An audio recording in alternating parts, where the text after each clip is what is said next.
All right, you guys, welcome to the Wednesday Team Prosperity meeting. Today, we're just going to go over some general things that hopefully will help you build your business. There's no specific topic today, just things that have come up recently that are important, some news, as well as just some, back end things that you need to keep in mind. We are coming up on the end of April almost. We've got about a week and a half left of April. The year is starting to fly by, and what we're seeing is that people are starting to get back to a normal sense of reality. The paralysis of last year is kind of starting to fade away somewhat. So people are starting to think about their future again. They're not stuck in that neutral mode. So what we want to do is get out in front of people and make sure that if they are making decisions for their future, that we let them know that, hey, we're in business. We've got solutions to problems that most people are facing. And we lead with, the only commitment that we ask a lot of times is for people just to show up and receive the education.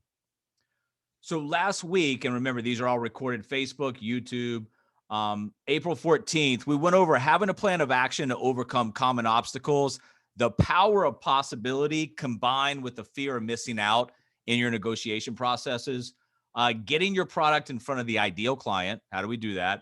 Alignment and engagement as a very powerful combination, creating an awesome customer experience, and then selling your vision to potential partners. Remember, that's one of the most important parts of recruiting is once you've got your vision, then you're recruiting people to help you make that vision a reality, that which is also at that time incorporates their personal goals and dreams.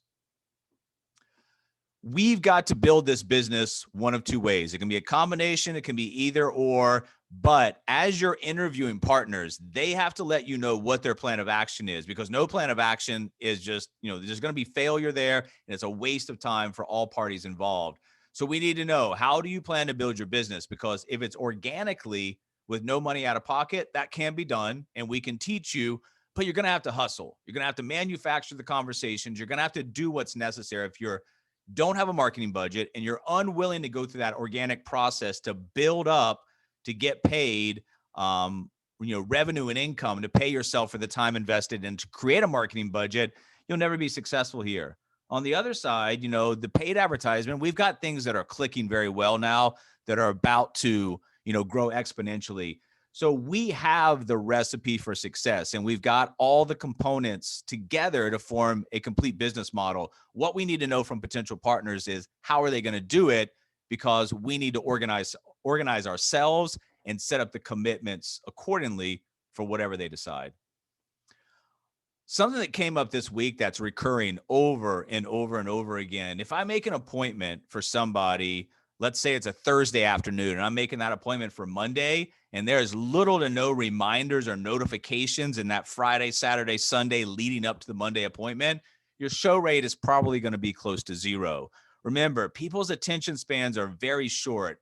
You're not going to bother somebody. You're not going to offend somebody who wants to talk to you by notifying them and then reminding them about their appointment. It's very important because no shows, stuff on your calendar, that's allocated time that you have pre-invested into that particular spot. If people aren't making it, it disrupts your calendar. Too many no shows, and all of a sudden your complete calendar is in chaos. Part of what we have to do every single day, and this is really the art to, I think, the front side of our business, is being able to connect the dots. When you're talking to people, not pitching, selling, recruiting, but having conversations that connect the dots that really allow us to take the people down a pipeline of action steps, whether that's front end education, videos, back end appointments, savings reports, whatever it might be. It's about connecting the dots and making sure that you understand, a little bit about what the other sides are trying to accomplish, so you can come in with the solution and the action step. Part of connecting the dots means that you understand who you're talking to very early. I always tell you guys, my first filter is the cash flow quadrant. If I'm talking about a business opportunity, bringing somebody in that I'm going to invest in, then I need to make sure that they are looking to make that jump to business ownership, or they're already on that side of the quadrant looking to expand. If somebody is talking in terms of job language, you need to make sure that you pivot that conversation to a potential client conversation if you can help them, because trying to force people that are used to and wanting to continue with a job, wages, salary, whatever it might be, trying to force them into a business opportunity is a waste of time, once again, for all parties involved. You want your time to be invested into something with a return, because ultimately what we're trying to do is build an online business. We have an online business model that we think that combines, a huge industry with smart technology. We're looking for people who understand that and who understand our vision from an organizational standpoint, as well as a personal standpoint, and want to come in and be a part of this. If they don't, we might be able to help them on the client side, but your job is not to open that bucket as big as possible and just let in as many people. Governing yourself, self-governing in terms of being an entrepreneur, setting that daily routine is the most important part of what you do on a day-to-day basis. Time management is either going to, help you or kill you in terms of your business success. So that's why we say connecting the dots, making sure you're talking to the right people to bring them in, because we're not an office. We're not going to be checking in, checking out, looking over your shoulder. It's our responsibility to go into the day, build the business, have the activity, be accountable, all the things that we normally talk about. If you're talking to the wrong person, then they're never going to be able to accomplish this. So for ourselves, and sometimes when we manage people, we have to, take a step outside and really kind of remove ourselves from the situation and try to look in at the situation. So let me give you an example. Let's say that, we were contacted, they're doing a documentary series on digital entrepreneurs, and they just want to follow you around for 24, 48 hours, see what goes on in the life of a digital entrepreneur. What are they really going to see? Are you just sitting around twiddling your thumbs, just playing on the internet, wasting time, waiting for something to happen? Or are they going to see the other side, which is the aggressive, intensive, energetic person that's going out and trying to make that happen? Because it's important that you understand and review what's happening on a day-to-day basis, because your daily activities are going to make and break you. So if I was being followed around on a daily basis, what does that documentary look like? Is it something I'm going to be proud of, or is it something I'm going to want, no one to possibly look at and see? Because over time, the culmination of what we do on a daily basis is going to form what we call a trend. And in stock picking, we look at stocks, there's different types of trends. There's a downtrend line, there's a flat line, and there's an uptrend line. So the the culmination of your daily activities form a trend. And if your trend is up, that's great. Would you invest, if you're a publicly traded entity or company, based on what you're currently doing, would you invest in your company? Or has your company kind of flatlined? Just not really, whatever's happening is happening? Or have we reversed course and are we headed down? Because in a business like ours, where you can exponentially grow and scale, if you are not growing, you're dying. And if you're not expanding, you're contracting. So this middle part right here, the flat line, rarely does a flat line, come back into an uptrend in a business environment. Usually this is a precursor to a downtrend. So understand, if somebody was watching me, what am I doing? And over time, what type of trend is that forming in my business? Because we talk about this all the time. In a business model like ours, the point of resistance for scalability is what you can do, what you can develop in terms of an original branch office, and then the ability to coach, mentor, and lead people into independence. And you're going to build a portfolio of digital agencies that pays you very well. So you're never going to come up with an excuse, oh, I couldn't do this because I didn't have the money, I didn't have the infrastructure. All you've got to do is go out and make it happen. And if you do, you get heavily rewarded for the activity, the management, the leadership that you put into this. We talked about this a minute ago. This is not, something that we're, hoping is going to work. This is about combining smart digital technology with the financial services market, which is a very explosive opportunity if you allow it and make way and get out of your own way. These are the, top income earners by state. Earning six figures should be a goal of yours in a business like this. If you're just looking to come in and make part-time money a little bit, that's fine. There's a place for you, but I would reevaluate. Why is it that I'm limiting myself to such a small amount of money when there's such an explosive opportunity? These figures here in a business model like ours is not hard to attain. You guys need to have high goals for yourself, and then on the backside, equal that out or combine that with high activity. We can get here, and our job really is to develop people into these kind of incomes. If you're going to be at the top 1 or 2% in terms of income, you're going to have to do what the 98%, won't do. 98% are in that little circle, the comfort zone, the mindset that you need to break out of. And you're going to find all the income, all the rewards, all the growth outside of the circle. So once again, if you want to be at the top 1 or 2%, you look at the rest of the population, the other 98%, and you are the contrarian. You go against that. In a digital online business, if you break 100 grand, which is 6 figures down, it's $273 a day. That's $11 an hour if you have a business running 24 hours a day. Making 6 figures is not going to be that hard once you have your complete business model put together. Well, why is this important? Because when you understand how money works and you understand what an online business that pays you 100 grand a year equals, well, that's like having, if you're built this up to the point that it's passive, it's like having $2.5 to $3 million in the bank. So going back over the next, 5 years, 36, 48, 60 months, whatever it might be, is it more probable and possible that you're going to save up $2.5 to $3 million? Or is it more probable and possible that you can put some energy and effort into this business and get 6 figures passive?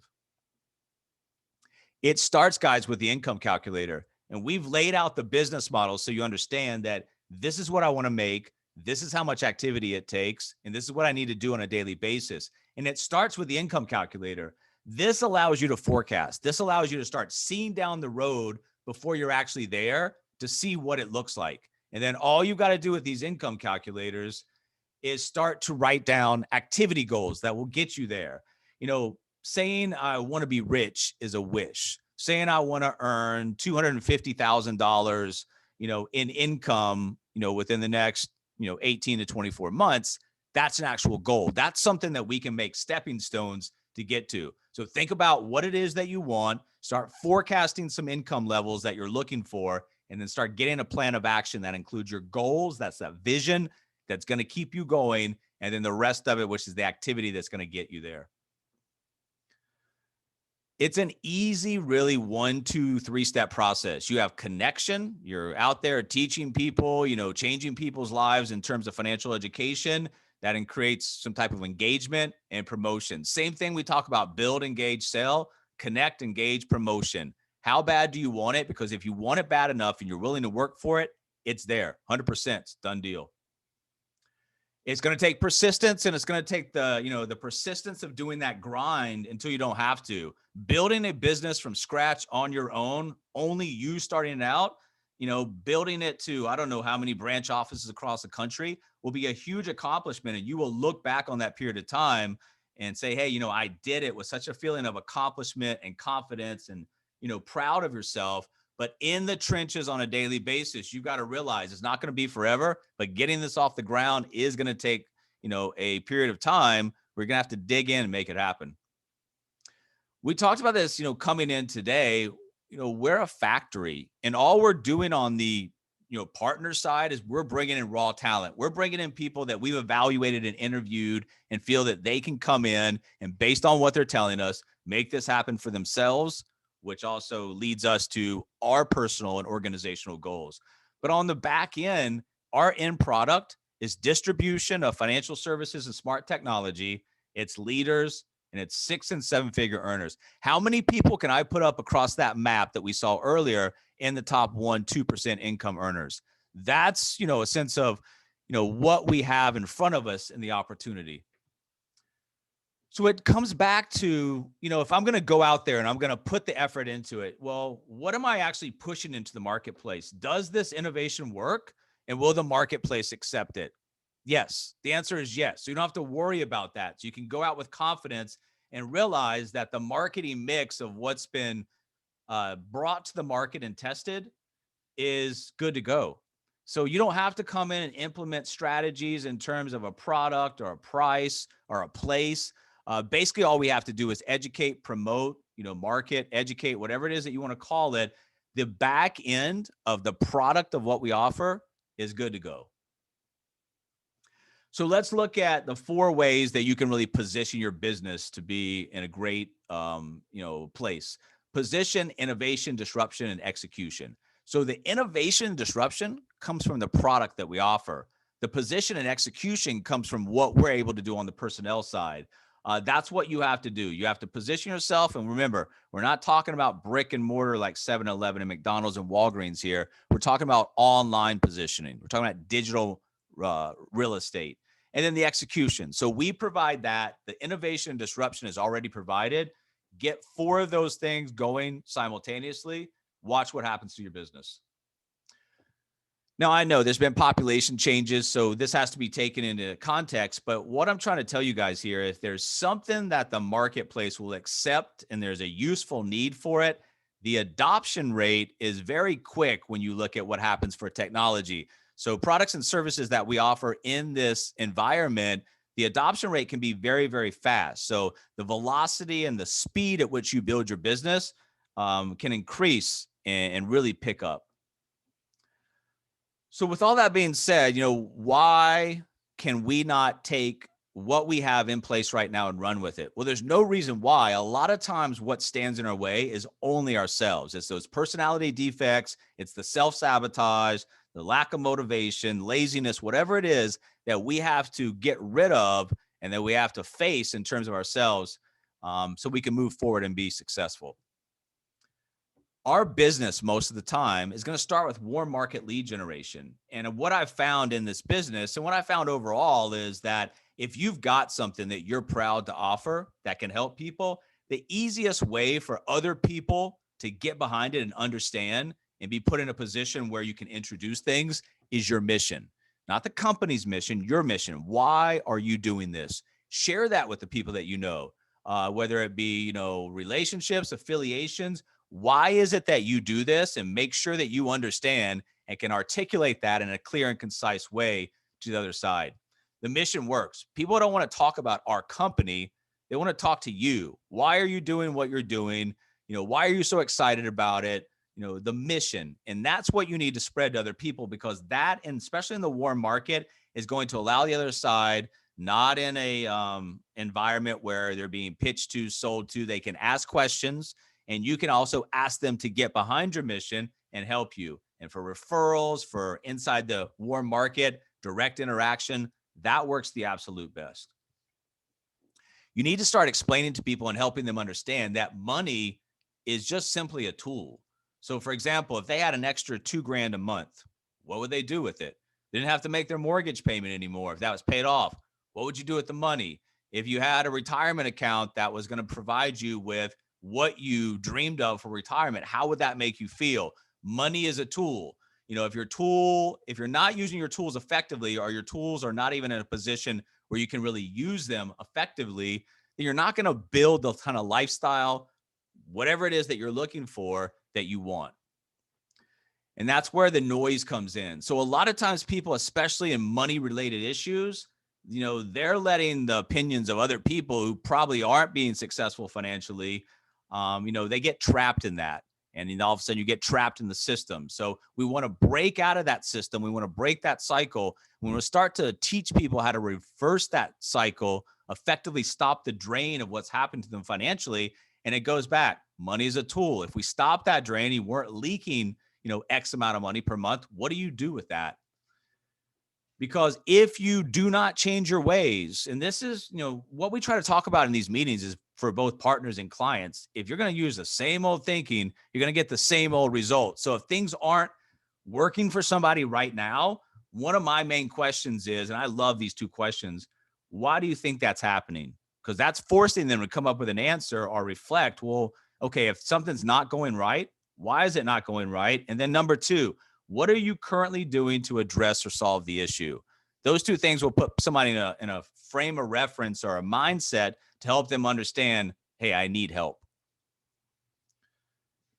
Reverse engineer. If we talk about money as a tool, what is it going to do for the person? Well, that's different for everybody. Some people want to buy more crap. Some people want to save for retirement. Some people want to travel. That's up to them. But ultimately, where does someone want to be? What is the goal here? If you don't have a why for somebody, you need to continue on. If you can't get a why, you need to end the conversation and find somebody else new to talk to.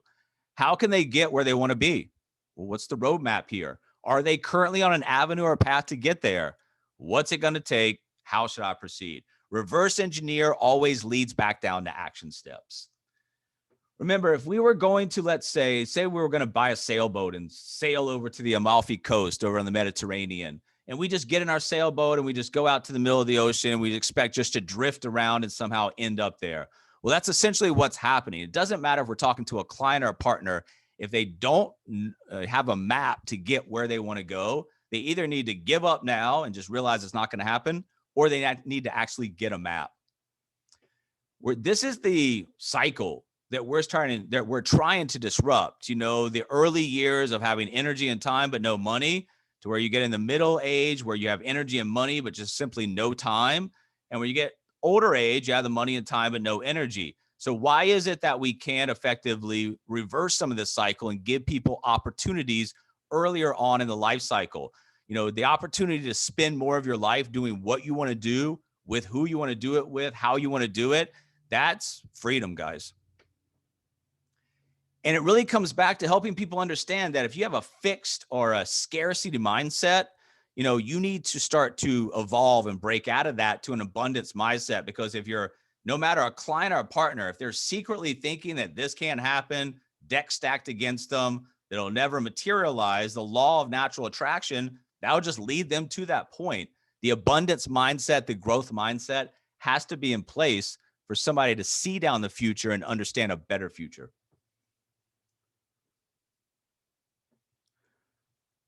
You know, when we are talking to certain types of people, they're mostly getting their financial advice from people they probably shouldn't be getting their financial advice for.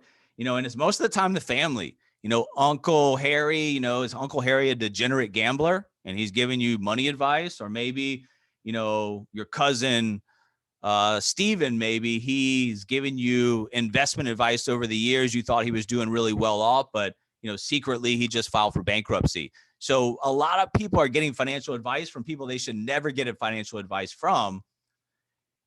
And we need to help them understand that, hey, this financial advice, these poor financial decisions, not breaking out generation after generation after generation, comes from you not knowing how money works. You know, rich people plan 10 years ahead. Poor people plan for Saturday night. When you start to adopt a certain type of thinking, mindset, and that actually starts to, play in your decisions. When you make better decisions, it lines you up for a better path going forward. And guess what? Now, instead of those terrible financial decisions that get passed down to families, we actually have something of value, of substance that we can pass down. And the earlier we can get to people, the better off we make that family line. So break that mindset and take a new path is exactly what we're trying to do for our clients. Your growth on the business side, and we try to make this as easy as possible, comes from contacts and conversations. So can you start talking to people about, you know, money being a tool, you know, start opening their mindset to what would be the possibilities if they had more money, they didn't have to pay debt, they had, you know, plush retirement accounts. How would things look? You know, do they want that? They want to learn how to get there. That's where we come in. You got to frame everything that you do. So part of having a conversation is making sure people understand why you're having the conversation. So you're looking for a person who has a reason to do something, whether that's a client or a partner. If they have no reason to do something, no why, then you have no reason to continue the conversation with them. And then on the partner side, you need to understand when you're selling your vision, why is it that you're reaching out? Why are you expanding? Why are you bringing people into this company? And then you need to be able to ask for referrals. If you presented value and that value has been recognized, who else do they know that they care about that can benefit from this information? And then if you need to set up conversations that lead to a yes formula for information for videos, not yes trying to fit people in places they don't fit, but just a yes formula, getting eyes on the assets, getting, you know, people looking at what you do. On the partner side, I know this is a kind of a cliche statement, but you're always one recruit away from explosive growth. And if you start selling people on your vision and you get good at recruiting up, then, you know, even more of a possibility this may happen. We've got everything from A to Z in a business model now. We just need people to come in, see our vision, and then make it a reality for them using what we have in place already. Client side is ultimately important. You know, we don't make any money unless we sell products, right? But the most important part of what we do is developing people to help us with distribution. Production's great. You know, working one-on-one with a client, you're potentially changing that person's life. The more people that we can come across and affect, the better. But at the end of the day, our job is to bring in, develop, coach, mentor, train, support talented people that can go off and do this independently. So you need to start by hiring the right people. Like I talked about earlier, it's the cash flow quadrant. You're trying to hire entrepreneurs with vision, wanted for disruption, understanding that's an immense value for a business opportunity. Hire the right people for the vision. If you hire the wrong people, then what you're going to see is, a bunch of nothing. 7 to 10 is really what you need. If you've got 7 to 10 active people in a branch office having daily activity, then not only is that branch office going to be profitable for you and those people, but it's also going to spin off the other branch offices that you're looking for. So form the core group, work with them, and just know that everything else will take care of itself. Recruiting talent doesn't stop when they come in. That first 30 to 60 days is a continuation of that recruiting, making sure they continue to be excited about it, making sure everything's in place as far as the implementation of the strategies, the systems, the activity. You got to keep track of your business partners. If you sign somebody up, bring them in, and never contact them, the possibility they might be successful is very, very, very low. Knowing that if you put the time, energy, effort, resources into these people, the evolution of a business partner is such that they're going to create independence. But first of all, you've got to baby them, and then you got to hold their hand, and then you've got to really, progress them to the point where you can let them go free. Now, help your team by setting an example. So if you're not doing what you're asking other people to do, then they're probably not going to follow your lead. They actually are going to follow your lead because you're not doing anything. They're just going to mimic what you're doing. And you help your team by, like I said, being in contact, monitoring, pushing, encouraging, all of those things that good management entails. Throughout the day, we get some yeses, we get some nos, but it's a ping pong match. And we have to understand that the volleying back and forth, yes, no, yes, no, yes, no, yes, no, is just a process. We have zero emotional attachment to that. The emotional attachment starts to come into play when you don't have enough people to talk to. You don't have enough leads to follow up with. There's not enough coming in the top of the pipeline. Then you start to overvalue a conversation, overvalue a lead, and it doesn't allow you to do what you need to do. Have enough people to talk to. This is just a process. Another thing that we have to understand is as we build the business, people are going to be coming in. They're going to be asking us questions. So those same questions that we had, we've got to develop to the point. We've got to keep on educating ourselves in terms of being a better manager, being a better marketer, being a better educator. Leaders keep learning. And the more you learn, the more you will earn. That not only goes for dealing with clients and what we do, that goes for everything on the management and leadership side. And you have to understand that marketing itself is about the stories that you tell. So sharing your why, sharing your vision, and really getting online and telling those stories of transformation, making personal videos, getting outside of our comfort zone. These are all very important parts of the growth pattern.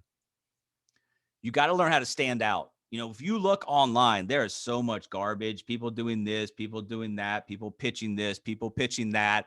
You got to stand out. Everything that you do has to stand out. But especially things like headlines and those attention grabbing, sometimes it's an image, sometimes it's a subject line. You got a very small window of time to get someone to click on what you post, open that email.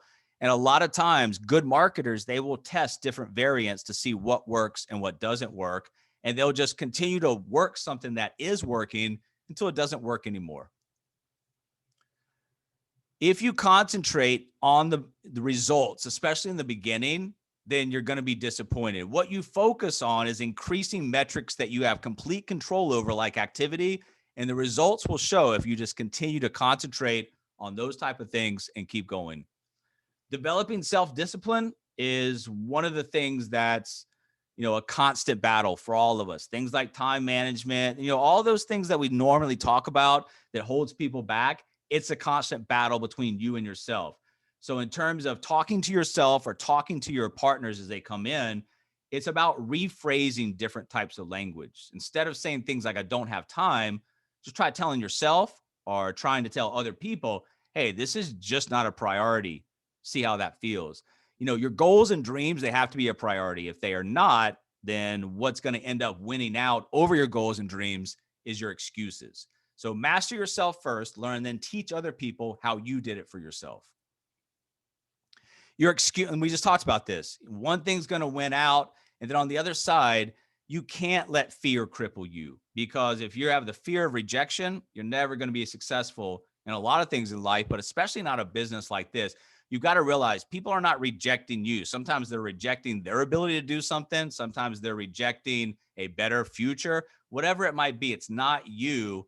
It's you have to become numb to this process and understand you're just going through the motions to find people who actually want to help themselves. Remember, Hall of Fame is not one season. Hall of Fame is a career of doing it well for a long period of time. If you create a Hall of Fame career in this industry with the products and services that we have, you will be richly rewarded. I'm going to kind of leave you guys. If you're new, this doesn't really pertain to you, relate to you. But if you've been around for a while, and if you do anything for a while, you have to take some time and look at your results, look at what's going on, and ask yourself and be honest with yourself on self-reflection. Is this the best that you can do? If so, if you look at what you're doing recently, you say, hey, this is the best I can do. Great. Build on that momentum. If you look around and say, hey, you know what? This is really not the best I can do. Reset, because if you give your best, you can start asking other people to give their best. And the process of so many people working together is going to build the distribution that you're looking for. But once again, it all starts with you. So we'll see you guys next week. We'll have more stuff on the business, on the ways to, increase your business on the front side, the conversions, the back end, the management. We'll just continue to work on stuff until you guys have a flourishing business.